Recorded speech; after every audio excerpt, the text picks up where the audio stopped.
va lwa ni ku hi tikilita hi le ku xanisekeni timbilu ta hina ti hundzuke ridonga a ka ha na ku daha xitlakulu hi minkhuhlo ku biha ka hina ku hangameliwile hinkwerhu tindleve ti xokoleliwile xivungu ka ndhawu ku tibeka mbewu ku mila mavunwa masin'wini ku tswanga ngati mbhozini leyi minteke risima ra maxelo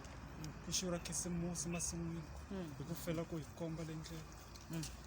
va sungule hi ku hi komba le ndlela hi hlala va ndzeka ku hava ku hi nyika nhlamulo va munya mati lawa ma khiringaka nkoveni ku navela ka hina va hisa mundzuku va hi lava va sungulile a ku yimbelela va ta ni ku hi phamela marito hi xiputukezi ntumbuluko wa hina wu jimiwile hinkwayo misini ya tiko leri va kokela ka vona a ka ha na ndzawulo lowu nga ta hi kombisaka ka swilo swinene ku rimiwa ku hela ku hlantswiwa ku tibuma timbilwini ku feni ka mondlana a ri mpundzu hi vusiku makhuri ya hina ma hlanekiwile hi le minkhuhlo ndzutini nyamuntlha ni leswi amali a va tlhelisanga kambe va sungule khale ku sukela maxelo ya fambelana a ka ha na xibye lexi va nga ta hi phamelaka ka xona okala ku xi tiva i mbacha yi dyiwaka ka tiko leri hi vanyankongoloko i xilungu a xi tiva i mavunwa lawa mulukeka siku rin'wana ni rin'wana hi xiputukezi ha ma tiva hi yo xurha hi n'wina hi pfangeni ku nyivilika ku kota xigama loko xi rhandzi ka nkwama hi mbitsi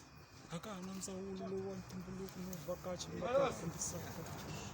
hi ku hinkwaswo minkhuhlo hi mphovo hi ngati loko xilondza xi rhumbelile na ku hi lweni ku endla mahlori hi famba hi matiko hi pfhempfa swihahampfhuka hi kombisa tiko kambe ka vona hi swona misini hi hina na ku ve tinyeleti hi vona vanyankongoloko hlawula hlawula